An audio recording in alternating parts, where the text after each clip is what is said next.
In this video, I'll share with you 5 tips to help you plan a fantastic self-care day that's uniquely designed for your own personal needs. To be honest with you, I used to think that the concept of self-care days was a bit cheesy, but not anymore.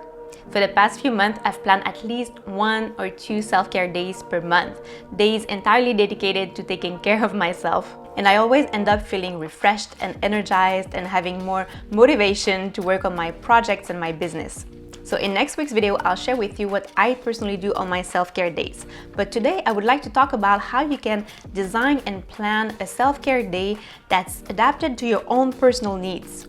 So depending on your own unique situation, some self-care practices will be more beneficial or appropriate for you than others. So to define the best self-care practices for you, the first thing I recommend doing is to figure out your Ayurvedic archetype, also called Dosha. This is one of the most useful things I've learned in the past couple of years. Ayurveda is the oldest health system in the world. It comes from India and it's the sister science of yoga. Ayurveda basically means science of life. So according to Ayurveda, there are 3 main archetypes called doshas. Each archetype has a specific set of characteristics that influence our mental and emotional states and our physical health. Everyone has the 3 archetypes in different proportions, but we usually have one predominant dosha. So there are 3 doshas: vata, pita, and kapha. I'll tell you where you can take a quiz to know what's your dominant archetype in just a minute, but before, I'll just quickly explain the main characteristics of each one. So vata is associated with the element of air. People who are predominantly vata tend to be highly creative, think a lot, to be a lot in their heads, and have almost an obsession with freedom. Think of artists and people who are a bit bohemian or like to travel a lot. Vata people can start many projects at once and have difficulty finishing any. They have a hard time staying focused and get easily distracted. When their vata is out of balance, when it's too intense, they are prone to anxiety and insomnia.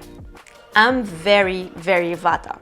So for vata people like me, a self-care day should include a lot of grounding activities like mindful eating or yoga or walking barefoot on the grass or spending time in nature, for example. The second dosha is pita, which is associated with fire. Think of people who are very organized, active, like go-getters, type A personality, and high achievers.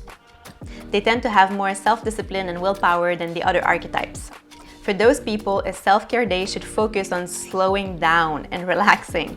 And the third archetype is kapha. People who are predominantly kapha tend to be naturally grounded, present. They have a calm, relaxed, and nurturing energy. When kapha is out of balance, when it's too intense, they can become lethargic, stuck, stagnant, or even insecure. So for kapha people, a self-care day should include movement, like some sort of exercise, for example, hiking or going for a long walk. It should also include variety, like getting out of their routines and trying something new. Each archetype also comes with its own physical strength and weaknesses. And certain types of food are more appropriate for each archetype as well. So I'm not going to go into more details into each dosha, but I invite you to take the quiz to figure out what's your main archetype. Again, I'll put the link to a quiz that I like in the description below. But before you do that, I have 2 more tips to share with you. So another thing I recommend doing in preparation for your self-care day is to create 4 lists. First, a list of simple things you love to do. Think of the little joys in your life. For example, on my list, I wrote walking the woods, drinking a mocha latte in the morning, waking up without an alarm, watching a documentary film or something on Gaia TV, and having a barbecue with my friends. Those are simple things, like little things that bring me joy. They don't really cost anything and they aren't complicated to plan and they make me feel good. A second list I recommend creating is a list of things you want to learn. For you, perhaps it's to learn a new language, or cook vegan food, or play the guitar, or maybe develop better creative writing skills. The third list consists of things you're curious to try and explore. I call this a list of experiments. For example, in my list I have sound healing therapy and vegan cheese and holotropic breathwork. And the last list I recommend creating is a list of things you would like to buy. So I'm a minimalist and I don't tend to buy a lot of stuff. But I do spend money on books and online courses. So every time I want to buy something, I add it on my list and I wait. And on my self-care day, I like to treat myself with one of the items that's on my list if it's something that I still want after having waited for a little while. So with these 4 lists, you have many ideas of things you can do during your self-care day. In next week's video, I'll share with you 15 things that I personally do on my self-care day. So you'll have 15 ideas of self-care practices that you can try. So I wish you a beautiful day and I'll see you next week.